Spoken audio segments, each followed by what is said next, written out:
Welcome to V3 news లక్ష్యం సమాజహితం నేను Emilia బులెటిన్ల ముందుగా హెడ్లైన్స్ చూద్దాం ప్రతి 10వ ప్రధానిని మెప్పించిన బాలిక ఈ నెల 7న చంద్రయాన్ 2 మోడీతో కలిసి వీక్షించనున్న బాలిక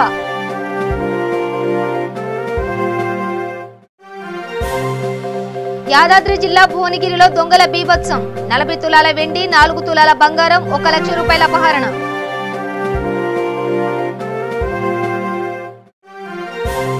మహబూబ్ నగర్ జిల్లాలో ప్రభుత్వ ఆసుపత్రిని సందర్శించిన బట్టి విక్రమార్క కేసీఆర్ పాలనలో ప్రభుత్వ ఆసుపత్రుల నిర్వహణ అధ్వానంగా ఉందని వ్యాఖ్యలు ఇక డీటెయిల్స్ చూస్తే శ్రీకాకుళంలో మారుమూల గ్రామంలో ఉన్న ఓ బాలిక ప్రధానమంత్రితో కలిసి జాబిలిపై జరిగే అద్భుతాన్ని చూడనుంది అంతరిక్షం ఉపగ్రహాలు తదితర అంశాలపై ఇస్రో నిర్వహించిన ఆన్లైన్ పరీక్షలో విజయం సాధించి ఊహించని ఫలితాన్ని చేజిక్కించుకుంది తనకు లభించిన అరుదైన అవకాశంతో దేశ ప్రధానమంత్రి నరేంద్ర మోడీతో కలిసి చంద్రయాన్ 2 ప్రయాణాన్ని ఈ నెల 7వ తేదీన వీక్షించనుంది ప్రతిభతో ప్రధానిని మెప్పించిన బాలిక కృషిపై V3 news special focus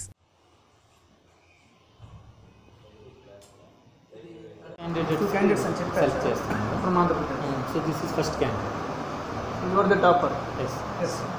So నేను తర్వాత ఇంకొక మరి ఇంటిమేషన్ లేదు సార్ ఇంట్రెస్ట్ అని చెప్పారు ప్రేయర్లు అనౌన్స్ చేశారు అయితేనేమో ఇంట్రెస్ట్ అది సైన్ వస్తుంది సైన్ వచ్చి ఎదురు ఏదో వస్తుందని తెలుస్తుంది లైన్స్ సో ఇలా మనం పిల్లలు యాడ్ చేసుకోండి ఇదంతా కూడా పిల్లలు వీక్లీ మనం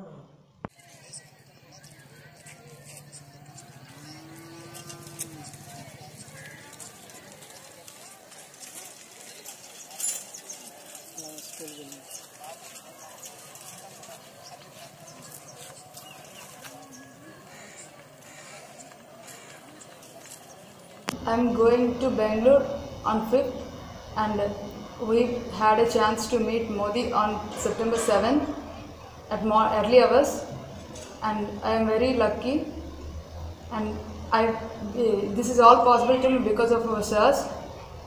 తెలంగాణ మంత్రి తలసాని శ్రీనివాస్ యాదవ్ తిరుమల శ్రీవారిని నైవేద్య విరామ సమయంలో దర్శించుకున్నారు ప్రత్యేక పూజలు చేసిన ఆయనకు ఆలయ అధికారులు దర్శన ఏర్పాట్లు చేశారు దర్శనానంతరం రంగనాయకుల మండపంలో వేద ఆశీర్వచనం చేశారు అనంతరం మంత్రికి తీర్థ ప్రసాదాలను అందజేశారు దేశ ప్రజలు సుభిక్షంగా ఉండాలని స్వామివారిని వేడుకున్నట్లు చెప్పారు 2 రాష్ట్రాల్లో ప్రజాపాలన సాగుతుందన్నారు ఇరుగు పొరుగు రాష్ట్రాలు ఇచ్చిపుచ్చుకునే ధోరణితో ముందుకెళ్తే రాష్ట్రం అభివృద్ధి చెందుతుందని చెప్పారు శ్రీ తిరుమల తిరుపతి వెంకటేశ్వర స్వామి సన్నిధానంలో వారి యొక్క దర్శనం చేసుకోవడం జరిగింది ప్రజలందరూ సంతోషంగా ఉండాలి ఈరోజు తెలంగాణ రాష్ట్రంలో గౌరవ ముఖ్యమంత్రి గారు చంద్రశేఖరరావు గారి నాయకత్వంలో రాష్ట్రంలో అభివృద్ధి ప్రగతి దాంతోపాటు సంక్షేమ కార్యక్రమాలు కూడా చాలా బ్రహ్మాండంగా జరుగుతున్నాయి మన ఆంధ్రప్రదేశ్ రాష్ట్రంలో కూడా ప్రజా పరిపాలన రావడం జరిగింది మరి ప్రజలు ఏ కోరిక మేరకు వారి యొక్క కాంక్ష తప్పకుండా డెమోక్రసీలో ప్రజాస్వామ్యంలో ఒక ప్రజా పరిపాలన కోరుకోవడం జరుగుతుంది కాబట్టి మరి ఇక్కడ జగన్ గారి నాయకత్వంలో వచ్చినటువంటి ప్రభుత్వం ఇక్కడ కూడా మరి పరిపాలనలో ప్రజలు ఏవైతే ఎక్స్పెక్ట్ చేశారో మీ నుంచి తప్పకుండా అవి తూచా తప్పకుండా మీరు పాటించి ఒకవైపున అభివృద్ధి రెండో వైపున సంక్షేమ కార్యక్రమాలను కూడా ప్రజల మధ్యలకు మీరు తీసుకువెళ్ళాలి అయితే వాళ్ళకు వచ్చిన ప్రభుత్వము ఒక 3 నెలలు అవుతుంది కాబట్టి ఇంకొక 6 మాసాలు అంటే వాళ్ళు ఏమేమి ప్రియారిటీస్ తీసుకొని ప్రజా సంక్షేమం కోసం ముందుకెళ్లాలనో ఒక 6 మాసాలు మరి ఆ వ్యవధి మరి కంఫర్టబుల్ వ్యవధి కాబట్టి మరి ఆ వ్యవధిలో వారు ముందుకెళ్ళాలని చెప్పి కోరుకుంటూ రెండోది ఇరుగో పొరుగు అంటే ఇంటి పక్క వాళ్ళు కానీ ఇంటి ఎదురు వాళ్ళు కానీ అందరు కలిసిమెలిసి ఉంటేనే ప్రజాస్వామ్యంలో కరెక్ట్ ఈరోజు భద్రాద్రి కొత్తగూడెం జిల్లా పినపాక నియోజకవర్గం బుర్గంపహాడ్ మండలం టేకుల చెరువు గ్రామంలో డెంగ్యూ జ్వరంతో చనిపోయిన జక్కల వెంకన్న పార్థివ దేహానికి పూలమాల వేసి నివాళులర్పించి వారి కుటుంబానికి సానుభూతి తెలిపి సంతాపాన్ని తెలిపిన పినపాక ఎమ్మెల్యే రేగా కాంతారావు. ఆయన వెంట ఎంపీపీ కైపూస్ రోసిరెడ్డి, టీఆర్ఎస్ నాయకులు గోపిరెడ్డి రమణారెడ్డి, కామిరెడ్డి రామకొండారెడ్డి, నాయకులు కార్యకర్తలు పాల్గొని జక్కల వెంకన్న కుటుంబానికి సంతాపం తెలిపారు.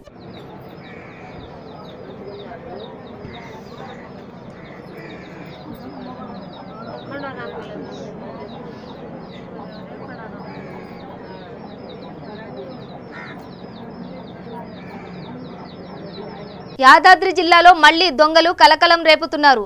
పక్కా ప్లానింగ్ తో దొంగతనాలకు పాల్పడుతున్నారు. నిఘా నీడ ఉన్న పోలీసులు పహారా ఉన్న ఇంట్లోకి చొరబడి చోరీలు చేస్తున్నారు. యాదాద్రి భువనగిరి జిల్లా భువనగిరి పట్టణంలోని సంతోష్ నగర్లోని వాలమాల లక్ష్మయ్య ఇంట్లో చోరీ జరిగింది. 40 తులాల వెండి, 4 తులాల బంగారం, 1 లక్ష రూపాయలు అపహరణకు గురైందని బాధితులు తెలిపారు. క్లూస్ టీం ద్వారా ఆధారాలు సేకరిస్తున్నారు పోలీసులు. చూసేవరకు అక్కడ చూసేవరకు వెళ్ళిపోతుంది. మా అల్లుడికి ఇట్లా వచ్చిండా ఎందుకు డోర్ ఫుల్ ఉందని పోయినా పోయే వరకు అన్ని చీరలు అన్నీ మెరుసుకునే సార్. ఇక ఇంట్లో కురుకొచ్చి ఇలా లేపిన మళ్ళీ అవతల ఇంట్లో పోయే వరకు ఆ పిల్లది బేరు అవన్నీ అన్నీ కాల్ చేసేది. ఇక వాళ్ళని లేపితే మన 4 తులాల బంగారం ఉండే నాకు లేసి 4 ఊసల తాడు తమ్మలు ఉండాలని ఆ పిల్ల అంటుంది. ఇక ఇంట్లో 30 తులాల దాకా ఎండి పిల్ల గొలుసులు అవి ఉండే. ఇంకా పైసలు కూడా భార్య పట్టుకోకుండా తెచ్చిపెట్టుకున్నాడు. పైసలు 45,000 ఉండే అంటుంది కాదు. ఇక ఆమె అయితే 35,000 దాకా ఆమె ఇల్లు గురించి తెచ్చిపెట్టింది. హైదరాబాద్ లోని సీజనల్ వ్యాధులపై జీహెచ్ఎంసీ కార్యాలయంలో ఉన్న ఉన్నత స్థాయి సమీక్ష నిర్వహించారు. ఈ కార్యక్రమానికి మంత్రులు Etela Rajender, Malla Reddy, Mahmood Ali, mayor, GHMC commissioner పాల్గొన్నారు. జీహెచ్ఎంసీ హెల్త్ అధికారులు హాజరయ్యారు.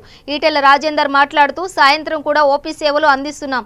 జ్వరం అనగానే డెంగ్యూ లేదా స్వైన్ ఫ్లూ అనుకుంటున్నారు. ఆగస్టులో 62 మందికి డెంగ్యూ నిర్ధారణ అయింది. అందరికీ నయమైంది. డెంగ్యూ మరణాలు తగ్గిపోయాయి. ముందస్తు జాగ్రత్తల విషయంలో ఏమైనా ఇబ్బందులు ఉంటే అధికారులు ప్రభుత్వం దృష్టికి తీసుకురావాలి. జ్వరాలు వచ్చాక ఉన్న ఇబ్బందులు కూడా ప్రభుత్వ దృష్టికి తీసుకురావాలి. పరిశుభ్రత, ప్రజల భాగస్వామ్యం అవసరం. జనం భయభ్రాంతులకు గురి కాకుండా అధికారులు చూడాలి. వర్షాకాలం పూర్తయ్యే వరకు హైదరాబాద్ పరిశుభ్రంగా ఉండేలా చూడాల్సిన బాధ్యత జీహెచ్ఎంసీదే అన్నారు. నిరూపించేటువంటి ఆస్కారం ఉంటుంది కాబట్టి ప్రజలకు బాధనించే విముక్తి కలిగే ఆస్కారం ఉంటుంది కాబట్టి ఆ యాంగిల్లో మీరు చెప్పాలని చెప్పి కోరుతూ సెలవు. గౌరవ ముఖ్యమంత్రి గారి నాయకత్వంలో రాబోయే కాలంలో ప్రజలకు ఎదురైనటువంటి వైద్యపరమైన సమస్యల గురించి మాకు అవేర్నెస్ చేయడం జరిగింది. వారి ఆదేశాల మేరకి గ్రామీణ ప్రాంతాల్లో ఉన్నటువంటి వైద్యాధికారులతోటి, పట్టణ ప్రాంతంలో ఉన్న వైద్యాధికారులతోటి నిర్వహించి రూరల్ ఏరియాలో ఉన్నటువంటి పంచాయతీరాజ్ మినిస్ట్రీ కాబట్టి అర్బన్ ఏరియాలో ఉన్నటువంటి మా జిహెచ్ఎంసీ మేయర్ గారు వాళ్ళ పాలక మండలితోటి అనేక సందర్భాల్లో మీటింగ్లు ఏర్పాటు చేసి ఉత్పన్నమైనటువంటి పరిస్థితిని ఎట్లా ఎదుర్కోవాలని దాని మీద ఇప్పటికే కొన్ని కార్యక్రమాలు చేసినాం. 105 బస్తీ దవాఖానాలు హైదరాబాద్ ఏరియాలో ఉంటే 95 బస్తీ దవాఖానాల్లో 24 గంటల పాటు ఇలా క్లినిక్ ఉంచాలని నిర్ణయించుకొని దాదాపు సాయంత్రం 6 గంటల వరకు ఆ క్లినిక్ పనిచేస్తూ ఉంది. అదేవిధంగా వందల సంఖ్యలో హెల్త్ క్యాంపులు పెట్టి ప్రజలకు ఇక్కడికక్కడ జ్వరాల మీద అవగాహన కల్పించడమే కాకుండా మందులు అందించడం జరుగుతూ ఉంది. గ్రామీణ ప్రాంతాల్లో కూడా అన్ని రకాల చర్యలు చేపట్టడం జరిగింది. ఈరోజు మా మంత్రి గారు మల్లారెడ్డి గారు, మా మేయర్ రామ్మోహన్ గారు, మా స్థానిక శాసనసభ్యులు సుభాష్ రెడ్డి గారు, స్థానిక కార్పొరేటర్లు అందరూ కూడా మా ప్రాంతంలో హెల్త్ క్యాంపులు నిర్వహించమని చెప్తే పొద్దున్నే దమ్మాయిగూడెంలో అల్లోపతి, హోమియోపతి మెడికల్ క్యాంపులు ఏర్పడడం జరిగింది. ఇవాళ రామంతపూర్ ఈ మా మెడికల్ కాలేజీలో ఈరోజు హోమియోపతి మందుల పంపిణీ అనేది 12 గంటల పాటు వారం రోజుల పాటు కొనసాగే కార్యక్రమానికి శ్రీకారం చుట్టడం. నేను ఒకటే విజ్ఞప్తి చేస్తున్న వాళ్ళకి జ్వరం అనగానే ఫ్లూ జ్వరమనో లేదా గీత ఆర్ట్స్ లో సినిమా ఛాన్సులు ఇస్తానని నిర్మాత బన్నీవాస్ తనను మోసం చేశారు అంటూ ఆరోపణలు చేశారు జూనియర్ ఆర్టిస్ట్ సునీత బోయ. అల్లు అరవింద్ స్పందించాలని డిమాండ్ చేసింది. సంఘటన స్థలానికి చేరుకుని సునీత బోయను అదుపులోకి తీసుకున్నారు బంజారాహిల్స్ పోలీసులు. జనసేన పార్టీ కోసం తాను కష్టపడితే తనను ఆదుకుంటానని చెప్పి తప్పుడు కేసులు పెట్టి వేధిస్తున్నారు అంటూ సునీత బోయ అనే జూనియర్ ఆర్టిస్ట్ ఆందోళన చేసింది. ఫిలిం ఛాంబర్ వద్ద గొలుసులతో తనను తాను బంధించుకుని రాత్రంతా నిరసన తెలిపింది. ఇప్పుడు పోలీసులు అందరూ వచ్చారండి. పోలీసులు మాటకంటే జైలు స్టేషన్ పంపిస్తా అంటున్నారు. స్టేషన్ పంపిస్తా అంటున్నారు కానీ ఛాంబర్ వాళ్ళతో మాట్లాడనియట్లేదు. ముందు పోలీస్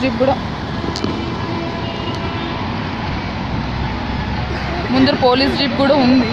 వీళ్ళందరూ ఉన్నారు ఇక్కడ. నేను ఒకటైతే నిర్ణయించుకున్నాను, ఈ గొలుసులు అయితే తీయను. అల్లు అరవింద్ గారు ఛాంబర్ వాళ్ళు వచ్చేసరికి ఈ గొలుసులు అయితే తీయను. ఒకవేళ బన్నీవాస్ అంతకు బన్నీవాసు మర్యాదగా వచ్చి జరిగిన విషయాలంతకి రేస్ చేసి వాయిస్ జూబ్లీ హిల్స్లో చేసింది, మాదాపూర్లో చేసింది, ఇప్పటికైనా వాయిస్ రేస్ చేస్తాడా, లేకపోతే నా బట్టలన్నీ ఇక్కడే ఊడిదీసి పోలీసులు జీపులు ఎక్కిస్తాడా చూద్దాం. మీ అందరికీ తెలుసు నేను ఎంత కష్టపడి హార్డ్ వర్క్ చేశాను జనసేనకి, దీనికి తెలుసు. నన్ను ఎంత వేధించాడో కూడా తెలుసు. ఫేస్బుక్లో నెల రోజుల నుంచి చూస్తూనే ఉన్నారు. ఫేస్బుక్లో ఈరోజు నేను ఇది నిర్ణయం తీసుకుంది కూడా ఈ వేధింపులు తట్టుకోలేక నేను ఈ నిర్ణయం తీసుకున్నా. నేను భరించలేను.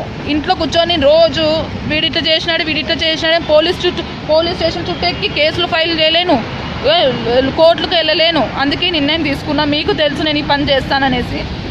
ఏదైతే అది కానీ ఇక్కడంతా పోలీస్ వాళ్ళు ఉన్నారు, బంజారాహిల్స్ వాళ్ళు ఉన్నారు. ఖచ్చితంగా వీళ్ళు ఏదైనా చేస్తారు. నాకు ఏం చేస్తారో చూద్దాం. కానీ బన్నీవాస్ స్వామినాయుడు గారు కూడా చెప్పారు హెల్ప్ చేస్తాను, ఇంతవరకు ఎటువంటి హెల్ప్ చేయలేదు. ఈరోజు వీళ్ళకిన రాలేదనుకో, బన్నీవాస్ గిని వీళ్ళు కూడా ఈరోజు బయటకు రాకపోతే ఖచ్చితంగా నేను నా చావన్నా చూస్తారు, లేకపోతే నా మర్యాద మానం అన్నీ పోతాయి. ఇన్ని రోజు జనసేనకు చేసేందుకు కూడా పోతుంది చెప్తున్నా. కాబట్టి నేను ఇప్పటికైనా మించిపోయింది లేదు. బన్నీవాస్కి చెప్తున్నా, దయచేసి నువ్వు ఆ రోజు పోలీసులు పట్టించిన విధానంగా అన్నీ ఇప్పటికైనా బయటకు వచ్చి నువ్వు హెల్ప్ చేస్తావో లేకపోతే ఇంకొకటి చేస్తావో నాకు తెలీదు. నా మీదైతే అనవసరంగా నువ్వు ఆ సత్య మాదాపూర్ పోలీస్ స్టేషన్ ఇచ్చి హింసించారు. ఇప్పుడు మళ్ళీ పోలీసులు అంటున్నావు. సరే ఎన్ని పోలీసులైనా పట్టించు, మీరు ఎన్నైనా వేధింపులు చేయండి, నేను భరిస్తానా. మీరు మాత్రం లోపల దాచిపెట్టుకోండి. ఈరోజు చెప్తున్నాను సీరియస్లీ, ఈ విషయం నేను కేవలం జనసేన కళ్యాణ్ సార్ దృష్టికి తీసుకుపోవాలని నిర్ణయం తీసుకున్నా. ఒకవేళ ఇప్పుడు నన్ను పోలీసులు పట్టించినా చెప్తున్నా, మీ అందరూ తెలుసు, జన సైనికులకి జనసేన వీరమహిళలు అందరికీ తెలుసు నేను ఎంత హార్డ్ వర్క్ చేస్తాను, ఎంత కష్టపడ్డాను జనసేనకు అని కూడా తెలుసు మీకు. లలిత జ్యువెలర్స్ అధినేత కిరణ్ పైన సికింద్రాబాద్ మహంకాళి పిఎస్ లో ఫిర్యాదు చేసిన స్వర్ణకారులు. కిరణ్ అలియాస్ గుండు కిరణ్ కు వ్యతిరేకంగా నినాదాలు చేస్తూ సికింద్రాబాద్ స్వర్ణకారుల సంఘం ఆధ్వర్యంలో ర్యాలీ నిర్వహించారు. సికింద్రాబాద్ విశ్వకర్మ సంఘం అధ్యక్షుడు దుబ్బాక కిషన్ మాట్లాడుతూ, ఇటీవల లలిత జ్యువెలర్స్ అధినేత కిరణ్ స్వర్ణకారులను కించపరుస్తూ మాట్లాడడం సిగ్గుచేటు అని, స్వర్ణకారుల అండతోనే కోట్లకు పడగలెత్తి ఆ స్వర్ణకారులను అవమానపరుస్తూ మాట్లాడాడు అన్నారు. కిరణ్ బేషరతు స్వర్ణకారులందరికీ బహిరంగ క్షమాపణ చెప్పాలని డిమాండ్ చేశాడు. వృత్తిని నమ్ముకొని నిస్వార్థంగా బ్రతుకుతున్న స్వర్ణకారులను అవమానపరిచిన కిరణ్ పై చట్టరీత్యా చర్యలు తీసుకోవాలని పోలీస్ స్టేషన్లో ఫిర్యాదు చేశామని ఆయన తెలిపారు.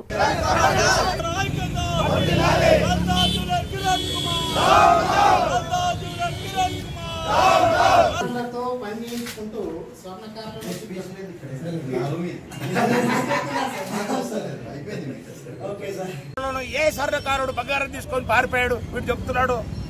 వీడు చెప్పేవన్నీ అసత్య ఆరోపణలు. మేము మాత్రం నిజాయితీగా ఉంటాం. ఏ షోరూంలోనైనా పోతే మీకు హాల్ మార్కు వస్తువులలో కూడా ఇరీడియం కలిపి మోసం చేస్తున్నారు. మేము అలాంటి పని చేయము. ఆ ఇరీడియం కలవడం వల్ల క్యాన్సర్ వస్తుంది. ఇన్ని ఉన్నాయి. కావాలంటే మీ ఇన్వెస్టిగేటివ్ టీవీ ఛానల్స్ లో మీరందరూ ఇన్వెస్టిగేట్ చేయండి. నేను చెప్పే ఆరోపణలు ఎవరైనా తప్పుంటే నేను ఇదే పోలీస్ స్టేషన్కి వచ్చి లొంగిపోతాను. కాబట్టి మీరందరూ కూడా ఈ స్వర్ణకార వృత్తిని గౌరవించండి. స్వర్ణకారులను అవమానపరిస్తే వాడు మాత్రము పుట్టగతులు లేకుండా పోతాడని నేను పత్రికాముఖంగా మీకు. బ్లాక్ మనీ ఎక్కడిది? ఇంత పెద్ద వ్యాపార సంస్థ నడుపుతున్నావు, 100 కోట్ల రూపాయలు నీ దగ్గర ఎక్కడిది? కాబట్టి బ్లాక్ మనీతో చలామణి జరిగేటువంటి నీ యొక్క వ్యాపారం బ్లాక్ అండ్ వైట్ చేసుకునే నల్ల డబ్బును తెల్ల డబ్బుగా చేసుకోవడానికి ఏర్పడ్డదే లలిత జ్యువెలర్స్. కాబట్టి లలిత జ్యువెలర్స్ ఖబర్దార్. మేము గత పూర్వీకుల నుంచి కూడా మేము స్వర్ణకార వృత్తిలో, విశ్వకర్మ వృత్తిలో మేము నిజాయితీగా వర్క్ చేసుకుంటూ ఇప్పటి వరకు నిలదొక్కున్నాం. నువ్వు నిన్నగాక మొన్న వచ్చినావు, నేను బ్లాక్ మనీతో వచ్చినావు మార్కెట్లోకి. బ్లాక్ మనీతో వచ్చి వైట్ మనీ చేసుకోవడానికి పెద్ద జ్యువెలర్ షాప్ పెట్టి పబ్లిక్ ని మోసం చేస్తున్నావు. నీ దాంట్లో సగానికి సగం ఇర్రేడియం ఉంటుంది, సగానికి సగం బంగారం. మేము కాపర్లో ఒక నాణ్యత ఉంటుంది, ప్యూరిటీ ఉంటుంది, ఇర్రేడియం తెలియదు. ఇక్కడ ప్రాబ్లం ఏంటంటే ఆయన జ్యువెలర్ షాప్లో 50% ఇరియడ్, టన్నుల కొద్ది బంగారం అండి, 50% ఇరియడ్ అలా మిక్స్ చేసిన తర్వాత కిరణ్ కుమార్ వ్యాపారవేత్త, మరి ఎలాంటి వ్యాపారవేత్త అనేది తర్వాత పక్కన పెడితే మా స్వర్ణకార గురించి మేము మీకు చెప్పదలుచుకున్నాము మీడియా ద్వారా. ఆయన కూడా మీడియా ద్వారా స్వర్ణకార గురించి చెప్పాడు, మేము కూడా స్వర్ణకారుల గురించి మీడియా ద్వారా మీకు తెలియపరుస్తున్నాము. ఒక గ్రామంలో స్వర్ణకారికి చాలా గౌరవం ఉంటుంది. విశ్వకర్మలలో ఒక వృత్తి స్వర్ణకార వృత్తి కాబట్టి ఐదు వృత్తులకు కూడా గౌరవప్రదమైనటువంటి విలువ గ్రామంలో ఉంటుంది. ఇప్పటి వరకు కూడా రెడ్డి గారు కావచ్చు, బీసీఎస్ ప్రేమ పేరుతో దళిత యువతిని మోసం చేసిన రఫీక్ అనే యువకుడు బలవంతంగా మతం మార్చి పెళ్లి చేసుకుని గర్భవతిని చేసి మోసం చేశాడని యువతి ఆవేదన వ్యక్తం చేసింది. కృష్ణవేణి అలియాస్ షబానా మరియు రఫీక్ మల్కాజిగిరి మల్లికార్జున్ నగర్ లో నివాసం ఉండేవారు. రఫీక్ వరంగల్ కి చెందినవారు. 6 సంవత్సరాల క్రితం ప్రేమించుకుని హైదరాబాద్ కి వచ్చారు. మలక్పేటలో ఉద్యోగం చేస్తూ పెళ్లి చేసుకున్నారు. అమ్మాయి హిందువు కావడంతో మతం మారితే కానీ పెళ్లి చేసుకోనని రఫీక్ తెలపడంతో తప్పనిసరి పరిస్థితిలో మతం మార్చుకుని షబానాగా మారింది. కాపురం కొన్ని రోజులు బాగానే సాగింది. పిల్లలు కావాలని బలవంతం చేయడం మొదలుపెట్టాక రఫీక్ అప్పటి నుంచి భార్యను వేధించడం ప్రారంభించాడు. వైద్యం కోసం పుట్టింటి నుంచి డబ్బులు తేవాలని కొట్టడం మొదలుపెట్టాడు. పలుమార్లు మల్కాజ్గిరి పోలీసులకు ఫిర్యాదు చేసిన పోలీసులు కౌన్సిలింగ్ తో సరిపెట్టారు. ఆఖరికి ఇప్పుడు కృష్ణవేణి గర్భం దాల్చి 4వ నెల రాగానే నాకు సంబంధం లేదని వదిలి వెళ్లిపోయాడు. ప్రేమ పేరుపై ఇలాంటి నీచపు పనులకు దిగజారే వాడిని కఠినంగా శిక్షించాలని బాధితురాలు డిమాండ్ చేస్తోంది. ఏ సంబంధం లేదు, నాకు అవసరం లేదు అని నన్ను వదిలేసి కొట్టడం తిట్టడం. మా అత్త పిల్లలు కాకుండా ఆపరేషన్ చేపించమంటుంది. మా మామేమో వేరే పెళ్ళి చేస్తామని అంటున్నాడు. ఇలా నేను చాలా పిఎస్లు తిరిగాను సార్. నాకు ఎక్కడ వాళ్ళు ఏమన్నా అంటే కేసు పెట్టుకుంటే పెట్టుకోను, అవసరం లేదు, నీ కడుపులోని బిడ్డ అవసరం లేదు, అసలు మనం ఎప్పుడు కలిసాము అని గలీజ్గా మాట్లాడుతున్నారు. అన్నీ ఇంతకీ మీకు ఎట్లా పరిచయం అయ్యిందమ్మా? అబ్బాస్ ఎట్లా పరిచయం అయ్యిండు? మీకు ఎందుకు కన్వర్షన్ చేస్తేనే మీకు పెళ్లి చేసుకుంటారని చెప్పినా మరి ఎందుకు కన్వర్ట్ అయ్యింది? అడుగుకోలేదా కన్వర్షన్ కోసం? కన్వర్షన్ కోసం అమ్మ నాన్న నేను నాకు ఇష్టం లేదు సార్. కాకపోతే కన్వర్ట్ అయితేనే మా కులంలోకి వస్తేనే మ్యారేజ్ చేస్తాము, లేకపోతే అవసరం లేదని వాళ్ళ పేరెంట్స్ ఫోర్స్ చేశారు సార్. అవును సార్. మీరు ఎక్కడ కన్వర్ట్ అయ్యారు? ఎవరి సమక్షంలో? అంటే ఎవరు వచ్చి మిమ్మల్ని కన్వర్షన్ లెటర్ ఏమైనా ఇచ్చిరా? ఎవరు వచ్చి కన్వర్ట్ చేశారు? మలక్పేటలో ఒక ఏరియాకి తీసుకెళ్ళారు సార్. మౌలానా పంజాషా అని ఉంటుంది, అక్కడికి తీసుకెళ్ళి అక్కడ నాకు ప్రూఫ్స్ వీళ్ళందరూ పెట్టి మా అత్తయ్య వాళ్ళు కన్వర్ట్ చేశారు సార్. ఇప్పుడు ఏమంటున్నామా, ఎందుకు అసలు మెయిన్ కారణం ఏంటి? ఎందుకు వదిలేద్దాం అనుకుంటున్నారు? మిమ్మల్ని 5 సంవత్సరాలు కలిసే ఉన్నారు, బాగానే నడిచింది కాపురం, ఇప్పుడు ఎందుకు వదిలేద్దాం అనుకుంటున్నారు? ఇప్పుడంటే ఆయనకి ఎవరో అమ్మాయితో రిలేషన్ ఉంది సార్. నేను మెసేజెస్ చూశాను, అవి చూసి అడిగినప్పటి నుంచి నన్ను ఎక్కువ కొట్టడం తిట్టడం. నీకు ఇన్నిసార్లు అబార్షన్ అయింది కదా, నేను ఇక పెట్టుకోలేను, నాకు అవసరం లేదు అని అంటే ఇది ఇప్పుడు క్యారింగ్ కదా, మరి ఇది ఒక్కటన్నా చూడమని నేను రిక్వెస్ట్ చేసి కాళ్ళు మొక్కుతా అన్నా కూడా వినట్టు. అయోధ్యకు బయలుదేరిన పాదయాత్రికులకు మహబూబ్ నగర్ జిల్లా అడ్డాకల్ మండలంలోని హిందూ వాహిని భక్తులు ప్రజలకు ఘన స్వాగతం పలికారు. శ్రీరాముని జన్మస్థలమైన అయోధ్యలో శ్రీరాముడికి భవ్య మందిరం నిర్మించడం కోసం కోట్లాది హిందూ ప్రజలు చిరకాల కోరిక నెరవేరాలని అయోధ్యలో రామ మందిరం కోసం కర్ణాటక రాష్ట్రం బెంగళూరు పట్టణంకు 15 కిలోమీటర్ల దూరంలో ఉన్న హుడి గ్రామం నుంచి ఉత్తరప్రదేశ్లోని అయోధ్య వరకు 2000 కిలోమీటర్లు మంజునాథ్, మంజయ్య అనే ఇద్దరు ఒక్కొక్క ఇటుకలతో పాటు మరో 7గురు అయోధ్య రామ మందిరం కోసం మహాపాదయాత్ర చేస్తున్నారు. నేడు 20వ రోజు అడ్డాకల్ పట్టణంకు చేరుకుంది. వారికి శివ ఆంజనేయ స్వామి ఆలయంలో దేవాలయ కమిటీ నేతలు ఘనంగా స్వాగతం పలికారు. అయోధ్యలో రామ మందిరం నిర్మించే వరకు పోరాటాలు ఆగవని నినాదాలు చేశారు.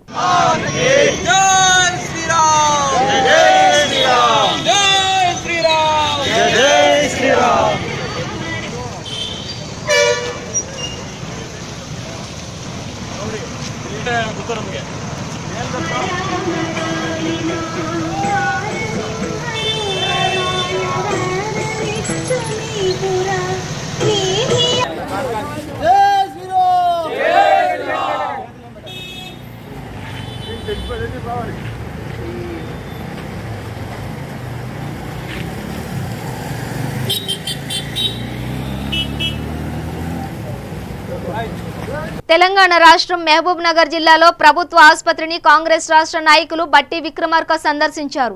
ఈ సందర్భంగా అక్కడ రోగులకు అందుతున్న వైద్యం గురించి అడిగి తెలుసుకున్నారు. ముఖ్యంగా పడకలు లేని ఇబ్బందులు ఎదుర్కొంటున్న పరిస్థితిపై రాష్ట్ర ప్రభుత్వంపై నిప్పులు చెరిగారు. కేసీఆర్ పాలనలో ప్రభుత్వం పూర్తిగా ఆసుపత్రుల నిర్వహణ అధ్వానంగా ఉందని ఆందోళన వ్యక్తం చేశారు. ఆరోగ్య శాఖలో ఉన్న సమస్యలను వెంటనే పరిష్కరించాలని డిమాండ్ చేశారు.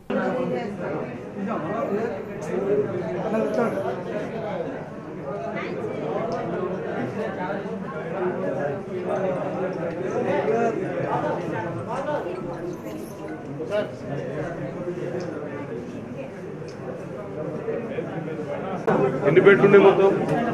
టోటల్గా మోర్ దాన్ 200 ఆక్యుపై ఉంది, కానీ జాగలేదు అసలు. వాడు కూడా ఓడిపోయింది. ఒక బెడ్ ఇద్దరు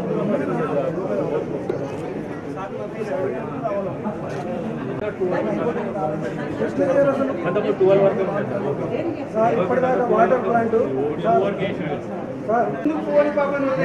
కొట్టింది ఆయన నన్ను. సీసీ ఫుటేజ్ ఒప్పుకుంటాను నేనేం చెప్పేసాను. ఈ డాక్టర్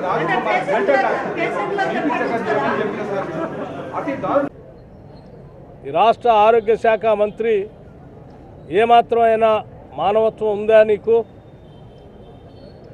వైద్య ఆరోగ్య శాఖ మంత్రిగా నీ శాఖలో ఏం జరుగుతుందో కనీసం తెలుసుకుంటున్నావా? దేనికి నీకు మంత్రి? మాటలు చెప్పడానికే, ఉపన్యాసాలు చెప్పడానికే? మాట్లాడితే వేదికలెక్కి భారీ ఉపన్యాసాలు చెప్తూ ప్రజల్ని మభ్యపెడుతూ మాయ చేస్తూ కాలం వెళ్ళబుస్తూ వచ్చారు. 6 సంవత్సరాలు అవుతుంది. ఈ ఆసుపత్రిని జిల్లా కేంద్ర ఆసుపత్రిగా డిక్లేర్ చేస్తారు, లేబుల్ చేస్తారు. Mahabubabad district head quarters hospital 250 పడకలు ఉండాల్సిన ఆసుపత్రి 100 పడకల ఆసుపత్రిగానే ఉంది. ఇది ప్రత్యక్షంగా మనందరం చూసింది. పాప సూపరింటెండెంట్ పిలిచి అడిగా, నేను ఏందయ్యా ఈ పరిస్థితి అంటే, ఏం చేయలేని పరిస్థితి సార్. బెడ్స్ ఖాళీ లేవు, పేషెంట్స్ వస్తూ ఉన్నారు, గుట్టలు గుట్టలుగా పోసి మేము ట్రీట్మెంట్ చేస్తూ ఉన్నాం. అందరికీ దృష్టికి తీసుకొచ్చాం, కలెక్టర్ దృష్టికి కూడా తీసుకొచ్చాం, ప్రభుత్వ దృష్టికి తీసుకొచ్చాం. కానీ ఎవరు స్పందించే పరిస్థితి ఉన్నది మేము చేస్తున్నాం. అంటే ఎంత దౌర్భాగ్యకరమైనటువంటి పరిస్థితిలో ఉన్నారో మీరు ఒకసారి ఆలోచన. ఇక్కడ ఉన్న ఖాళీలు చూస్తే పోనీ ఈ బెడ్లు ఇది పరిస్థితి. పోనీ ఏమన్నా ప్రభుత్వ పరంగా ఈ ఆసుపత్రికి 100 బెడ్డెడ్ హాస్పిటలే అనుకుంటాం. 250 పేరు బోర్డు పెట్టుకొని జనాన్ని మోసం చేస్తున్నాం. 100 బెడ్కి సరిపోయే వాళ్ళందరూ ఉన్నారా అంటే ఏం లేవు, అన్ని ఖాళీలే. ఎన్ని ఖాళీలు ఉన్నాయంటే చాలా 6 గైనిక్ వేకెన్సీస్ ఉన్నాయంట. గైనకాలజీ డాక్టర్లకు సంబంధించి 6 ఖాళీగా ఉన్నారు. అది ఎవరు చూస్తారు? డ్రింకింగ్ వాటర్ ప్లాంట్ అది లేదు. ఇది మొత్తం ఈ హాస్పిటల్ పరిస్థితి. నిజంగా పాత రోజుల్లో చూసేవాళ్ళం అండి మనం. సర్కారు దవాఖానా పోతే ప్రాణం పోయినట్టే అని. ఇవాళ ఈ హాస్పిటల్ మోత్కూరు మున్సిపల్ కేంద్రంలోని అంగడి బజార్లో యూపీఎస్ స్కూల్ ప్రక్కన వేప చెట్టుకు వారం రోజులుగా కల్లు పారుతున్నది. డీసు నవీన్ అనే గీత కార్మికుడు చెట్టుకు కల్లు పారుతున్నట్టు గుర్తించి లొట్టి డబ్బాలు కట్టాడు. రోజుకు 2 డబ్బాలు కల్లు అవుతున్నది. వేప చెట్టు కల్లు పారుతున్నట్టు ఆ నోట ఈ నోట తెలిసి ఆస్తమా, షుగర్, ఇతర దీర్ఘకాలిక రోగాలు ఉన్నవారు కల్లు కోసం రోజు ఉదయం వేళ అక్కడికి వస్తుండటంతో గీత కార్మికుడు నవీన్ ఉచితంగా తలా ఇంత పోసి పంపుతున్నాడు.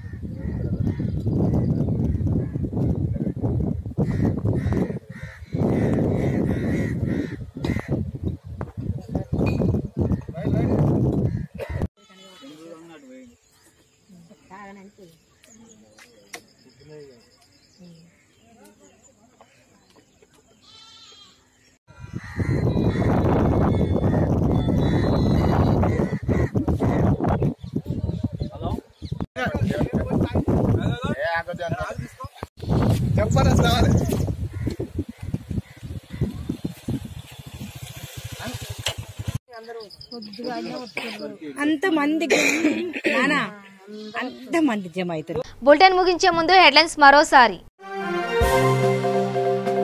ప్రతి 10వ ప్రధానిని మెప్పించిన బాలిక. ఈ నెల 7న చంద్రయాన్-2 మోడీతో కలిసి వీక్షించనున్న బాలిక.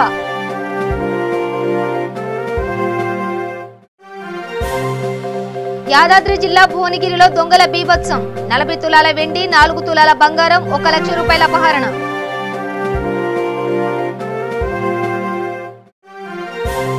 మహబూబ్ నగర్ జిల్లాలో ప్రభుత్వ ఆసుపత్రిని సందర్శించిన బట్టి విక్రమార్క. కేసీఆర్ పాలనలో ప్రభుత్వ ఆసుపత్రుల నిర్వహణ అధ్వానంగా ఉందని వ్యాఖ్యలు. ఇవి బులెటిన్ విశేషాలు. చూస్తూనే ఉండండి V3 న్యూస్. లక్ష్యం సమాజహితం.